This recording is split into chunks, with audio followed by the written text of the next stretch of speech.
Vinícius ouviu o barulho antes de abrir os olhos. Aquela respiração entrecortada, difícil, que ele conhecia de cor. Era o tipo de som que fazia ele levantar antes mesmo de pensar. Ele foi até o quarto ao lado. Mia estava sentada no colchão, o peito se movendo rápido demais, os olhos marejados. Pai, não consigo respirar direito. Não precisou de mais nada. A bolsa de emergência ficava na mesinha de cabeceira. Ele a pegou enquanto já a colocava no colo. A inalação não fez efeito como deveria. 2 minutos depois estavam no carro cortando o trânsito da manhã. Ele dirigia com uma mão. A outra segurava a mão pequena de Mia. Tá passando, meu amor. Tá passando. Mas ele sabia que não estava melhorando. No pronto-socorro, a equipe levou a menina assim que viram os lábios levemente arroxeados. Vinícius ficou do lado de fora. Ele tentou sentar, mas levantou no mesmo instante. Começou a andar de um lado para o outro, sem conseguir ficar parado. Foi nesse momento que a porta se abriu. E ele parou. No meio do barulho dos monitores e do cheiro de antisséptico, uma mulher caminhava em sua direção com uma prancheta na mão e jaleco branco. Cabelos escuros presos, postura firme, expressão calma. Aquela postura, aquele rosto. Vinícius sentiu o ar travar por um segundo, e dessa vez não era por causa da filha. Sou a doutora Elisa. O senhor é o pai da Mia? A voz era a mesma. Um pouco mais segura, talvez, mas era a mesma. Ela levantou os olhos da prancheta e o viu. O silêncio durou pouco, mas foi o suficiente para trazer de volta coisas que ele achava que já tinham ficado no passado. Vinícius, não era uma pergunta. E antes dessa história continuar, me conta uma coisa. De onde você está assistindo agora? É sempre especial saber até onde essas histórias chegam. E se você sentir que essa aqui já começou a mexer com você, aproveita para se inscrever no canal e ativar as notificações. Aqui você encontra histórias sobre amor que resiste, sobre famílias que se encontram sem saber, sobre destinos que se cruzam no momento menos esperado. Vinícius tinha 38 anos e uma vida que de fora parecia completa.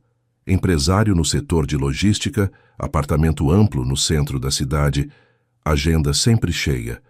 Funcionários que o respeitavam, reuniões que corriam bem, uma rotina construída com trabalho e disciplina. Tudo funcionando, tudo no lugar. Mas quem o conhecia de verdade sabia que tudo aquilo era pano de fundo. O centro da vida de Vinícius tinha 6 anos, cabelo cacheado e chamava chá de hortelã de chá de folha. Mia havia chegado com 3 meses de vida. Vinícius era viúvo desde que a esposa morreu numa complicação no pós-operatório de uma cirurgia que deveria ter sido simples, um daqueles acontecimentos que a vida não avisa que vai mandar. Sem filhos biológicos, sem família próxima na cidade, ele tomou uma decisão que deixou muita gente sem entender. Adotou uma menina sozinho. As pessoas não falavam abertamente, mas a dúvida estava nos olhares. Um homem sozinho, empresário, com aquela rotina intensa, criando um bebê sem nenhuma experiência. Não fazia sentido para a maioria, mas quem viu Vinícius com Mia no colo pela primeira vez entendeu sem precisar de explicação. A menina tinha uma predisposição a crises respiratórias, o que havia afastado outros pretendentes durante o processo de adoção. Para Vinícius, isso não foi obstáculo. Era um detalhe. Ela precisava de cuidado e ele cuidaria. Aprendeu sobre asma infantil, sobre gatilhos, sobre como preparar a bolsa de emergência em menos de 30 segundos. Passou noites ao lado do berço. Aprendeu a diferença entre uma crise que passa em casa e uma que exige hospital. Aprendizado que usou naquela manhã. Do outro lado da cidade, Elisa havia construído algo diferente. Aos 36 anos era pediatra especializada em doenças respiratórias infantis. Não era coincidência ter chegado a essa especialidade. Era consequência direta de uma história que ela carregava sozinha fazia anos, que havia moldado cada escolha profissional que fizera desde os 20 e poucos anos. Tinha entrado na medicina com outros planos. Chegou até a pediatria por um caminho que ela nunca explicou para ninguém.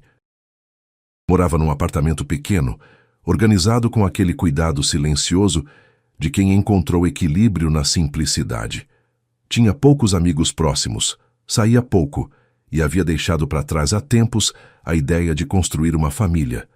Não por falta de vontade, por falta de crença de que aquilo ainda pudesse acontecer para ela. O passado tinha um peso específico nessa desistência, e esse passado tinha nome. O relacionamento deles, anos atrás, havia sido daqueles que deixam marca. Conheceram-se numa viagem de trabalho. Ela ainda era residente e ele montava a primeira empresa. Passaram 3 dias no mesmo hotel, num congresso que nenhum dos dois queria estar, e voltaram para casa com algo que não sabiam nomear ainda. Foram precisar de algumas semanas para admitir cada um para si mesmo o que havia começado ali. Por 2 anos, construíram algo real. Tinha distância, tinha agenda difícil, tinha os medos que qualquer pessoa carrega quando decide confiar em alguém de verdade. Mas era honesto, era bom. E então vieram as palavras erradas, no momento errado. Vinícius atravessava uma crise pesada na empresa naquele período, quase falência, meses de pressão, noites sem dormir. Ele se fechou, como fazia quando a vida apertava demais. Era um padrão antigo nele. Quando não conseguia resolver, desaparecia. Ele não sabia lidar com aquilo, então fazia o que sempre fazia. Se afastava. Elisa cobrou. Ele não soube responder. Em vez de conversar, os dois recuaram. Elisa foi a última a tentar. Mandou uma mensagem dizendo que precisava de um tempo. Vinícius, certo de que ela queria terminar, não respondeu. Ficou esperando que ela voltasse atrás. Ela ficou esperando que ele viesse atrás. Nenhum dos dois foi. Uma semana virou 1 mês. E o mês virou silêncio. O que aconteceu depois daquele silêncio, Vinícius nunca soube. Elisa descobriu a gravidez sozinha, num banheiro de hospital, às 2 da manhã, depois de um plantão longo. Ficou sentada por um tempo antes de conseguir se levantar. Depois tentou encontrá-lo. O número estava fora de serviço. Ele havia trocado de operadora naquele período. Os amigos em comum tinham se espalhado. As redes sociais dele estavam desativadas, como sempre acontecia quando ele entrava em crise. Ela tentou por 2 meses. Não conseguiu. Sozinha, assustada, com uma carreira ainda no início e sem rede de apoio, tomou a decisão mais difícil que já enfrentou. Entregou a criança para a adoção. Verificou cada detalhe. Escolheu com cuidado, assinou os papéis com a mão tremendo. Saiu do hospital sem olhar para trás porque sabia que, se olhasse, não ia conseguir ir embora. Depois disso, guardou tudo dentro de um lugar fundo e fechou a porta. E foi em frente. Ou tentou. Mia ficou 2 dias internada para observação e ajuste da medicação. Elisa acompanhou o caso de perto. Era o procedimento correto. Ela era a responsável pelo atendimento. Mas havia algo além do protocolo que a fazia voltar ao quarto mais vezes do que o necessário. Era a forma como Mia olhava para ela, sem aquela timidez que crianças costumam ter com o médico. A menina a olhava como quem reconhece alguém que não consegue identificar de onde. No segundo dia, enquanto Elisa checava o monitor, Mia puxou a manga do jaleco. Doutora Elisa? Sim? Seu cabelo é igual ao meu. Elisa pausou. Olhou para os cachos soltos da menina, depois tocou o próprio cabelo preso no coque. É verdade, disse com uma voz que não saiu tão firme quanto queria. Meu pai fala que meu cabelo é especial, que só as pessoas mais corajosas têm cabelo assim. Elisa sorriu, mas sentiu algo apertar por dentro que ela não soube nomear na hora. Vinícius observava da poltrona com o notebook no colo, que ele mal olhava. Viu a expressão de Elisa mudar por um segundo. Viu ela piscar rápido. Viu ela se recompor antes de responder à filha. Naquela noite, no corredor vazio do hospital, os dois se encontraram sozinhos pela primeira vez. Como ela está? Respondendo bem. Amanhã já pode ir para casa. Silêncio. Elisa... Não precisa, Vinícius. Só quero dizer que... Eu sei. Ela o encarou com calma. E eu também carrego muita coisa, mas agora não é a hora. Minha prioridade é ela. Ele assentiu devagar. A minha também. Sempre foi. Ela virou para ir embora. Parou. Ela é incrível. Você fez um bom trabalho. E saiu antes que ele pudesse responder. Mia teve alta na manhã seguinte, mas Vinícius voltou ao hospital 3 dias depois. Uma consulta de retorno. Era isso o que ele dizia. E era verdade, em parte. Mas havia outra coisa puxando ele de volta, e ele sabia disso. Na sala de espera, Mia ficou desenhando numa folhinha que a enfermeira havia dado. Quando Elisa chamou, a menina foi correndo como quem reencontra alguém que já conhece. Durante a consulta, entre as perguntas de rotina, Elisa perguntou sobre o histórico de adoção. Era a informação que constava no prontuário, mas ela queria ouvir diretamente. Mia foi adotada com 3 meses. Vinícius respondeu naturalmente. Nasceu aqui na cidade, no Hospital São Marcos. Elisa continuou escrevendo. Por dentro algo parou. Hospital São Marcos. Era ali que ela havia feito o parto. A mesma cidade, a mesma época. Os detalhes se encaixavam com uma precisão que ela não conseguia ignorar. Terminou a consulta sem deixar nada aparecer. Profissional até o fim. Mas quando eles saíram, ela fechou a porta, encostou na parede e ficou parada por um tempo. Precisava confirmar. Nos dias seguintes, com cuidado e dentro do que era ético, ela começou a reunir as informações que tinha acesso. A data de nascimento de Mia, o hospital, o tipo sanguíneo registrado no prontuário. E um detalhe no histórico clínico da menina. A predisposição respiratória, com origem marcada como histórico familiar desconhecido. Porque a mãe biológica nunca havia sido localizada. Elisa ficou olhando para aquelas informações por um tempo. Não fazia mais sentido negar. Ela já sabia. Mia era sua filha. Elisa passou uma semana carregando aquilo sozinha. Não dormia direito. Perdia o fio das conversas no meio. Chegava mais cedo ao hospital e ficava olhando para a agenda sem realmente ler o que estava ali. Não era culpa exatamente. Era algo mais difuso. A sensação de que o mundo havia dobrado sobre si mesmo e ela estava no centro, sem saber como se posicionar. Uma coisa ela tinha claro. Mia crescera cercada de amor. A forma como Vinícius falava dela, como a menina sorria, como escrevia o nome do pai nas bordas dos desenhos, tudo aquilo dizia que aquela criança estava bem. Mais do que bem. Isso não dissolvia a dor, mas a reorganizava de alguma forma. Vinícius também estava inquieto. Havia algo na forma como Elisa olhava para Mia que ficava na sua cabeça. Uma emoção que ele reconhecia, mas que não combinava com a postura de médica diante de uma paciente. Era outra coisa. Num domingo à noite, depois de colocar Mia para dormir, ele abriu o arquivo físico de adoção que guardava em casa. Dados do bebê. Hospital de origem. Datas. Ficou olhando por um tempo. Depois pegou o celular e cruzou algumas informações que eram públicas. O hospital. A linha do tempo. O que ele já sabia sobre o passado de Elisa. As peças se encaixaram quase sem querer. Ficou parado na cozinha por um bom tempo, no escuro. Na semana seguinte, marcou uma consulta de rotina para Mia. Mas quando chegou, pediu para falar com Elisa antes de entrar. Ela apareceu na porta com o jaleco e a prancheta de sempre. Elisa, preciso conversar com você. Ela o olhou. Viu na expressão dele que já havia chegado à mesma conclusão. Eu também, ela disse baixinho. Foram para uma sala reservada. Mia ficou com a enfermeira na recepção. Sentaram um de frente para o outro. Nenhum dos dois falou por um momento. Foi Vinícius quem começou. Acho que sei quem é a mãe biológica da Mia. Elisa não desviou o olhar. Você já entendeu, né? Ele assentiu devagar. Eu também. O silêncio que veio depois não tinha raiva. Era o silêncio de 2 adultos que carregaram uma dor por anos e agora estavam olhando para ela de frente, sem como contornar. Por que você não me disse na época? Perguntou ele. Não havia acusação na voz, só a necessidade de entender. Tentei te encontrar. Seu número tinha mudado, você sumiu. Vinícius fechou os olhos por um momento. Eu sumia quando entrava em crise.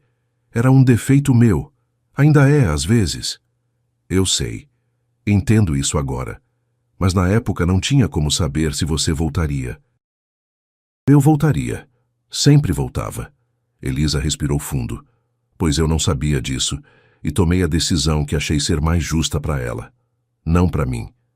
Vinícius se levantou, foi até a janela, ficou de costas por alguns segundos. Quando se virou, os olhos estavam úmidos. Ela é incrível, Elisa. Você vai querer conhecê-la de verdade, né? A voz dela saiu pequena. Já a conheço, e é exatamente por isso que essa resposta é tão difícil. Por quê? Porque eu quero muito dizer que sim. E ao mesmo tempo tenho medo de estragar o que ela já tem. Vinícius voltou à cadeira. Por um momento pareceu mais jovem, mais parecido com quem ela havia conhecido anos atrás. Ela não vai perder nada, só vai ganhar. Nos meses seguintes, a presença de Elisa foi chegando devagar, sem anúncio, sem pressão. Um lanche simples numa tarde de sábado, uma caminhada no parque onde Vinícius levava Mia nos fins de semana, o aniversário da escola, pequenas presenças que foram se tornando naturais. Mia nunca fez perguntas difíceis. Simplesmente aceitou aquela presença como quem recebe algo que já estava esperando sem saber. Numa tarde, enquanto desenhavam juntas no tapete da sala, a menina olhou para Elisa com aquela franqueza direta que só criança tem. Você vai continuar vindo aqui? Se o seu pai deixar, sim. Ele vai deixar. Uma pausa. Ele fica diferente quando você está por perto. Mais leve. Elisa sentiu o coração apertar do jeito bom. Você é muito atenta, sabia? Meu pai fala isso. Mia voltou ao desenho. Mas é bom ouvir de outras pessoas também. Com o tempo, Vinícius contou a verdade para a filha. Com cuidado, num domingo à tarde em que os três estavam no sofá. Explicou que Elisa havia sido muito importante para ele muito tempo atrás. Que por conta de um engano grande dos dois, ficaram separados e que, sem saber, Elisa era a pessoa que a havia trazido ao mundo. Mia ficou quieta por um tempo. Depois olhou para Elisa. Então você é minha mãe de nascimento? Sou, Elisa respondeu com a voz firme e os olhos cheios. E você me colocou para adoção porque não conseguia me criar sozinha. Foi isso. Eu queria muito que você tivesse uma família completa. E você teve. Mia pensou mais um pouco. Então você me deu o melhor presente que podia. Fez uma pausa. O meu pai. Elisa não conseguiu segurar. Vinícius tampouco. Mia olhou para os dois, um pouco confusa com as lágrimas. Por que vocês estão chorando? É uma coisa boa, não foi rápido, não foi simples, mas foi real. Vinícius e Elisa reconstruíram a confiança como se constrói qualquer coisa que precisa durar, sem pressa, sem pular etapas. Conversas longas depois que Mia dormia, jantares sem assunto fixo, caminhadas sem destino, momentos em que o silêncio entre eles parou de pesar. Ele aprendeu a falar quando sentia medo, em vez de desaparecer. Ela aprendeu a dizer o que precisava, em vez de esperar que ele adivinhasse. Num sábado de manhã, enquanto Mia corria pelo parque à frente, Vinícius pegou a mão de Elisa sem avisar. Ela não puxou de volta. Você tinha medo de que eu fosse embora de novo, disse ele. Ainda tenho, às vezes. Eu sei. Ele apertou a mão dela.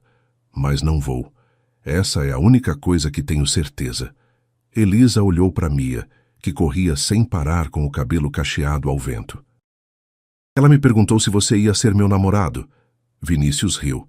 E o que você disse? Que ainda estava pensando. E já terminou? Ela se virou para ele. Havia naquele olhar tudo o que os anos tinham guardado. A dor, a distância, o medo e, acima de tudo, algo que nenhum dos dois havia conseguido apagar por mais que tentassem. Terminei, disse ela. Mia voltou correndo, plantou-se entre os dois e pegou uma mão de cada. E os três continuaram, não como uma família que surgiu do acaso. Não parecia um recomeço. Parecia algo que só tinha esperado o momento certo para acontecer. Às vezes a vida não nos dá o que queremos na hora certa, mas quando dá, da forma certa, nada consegue tirar.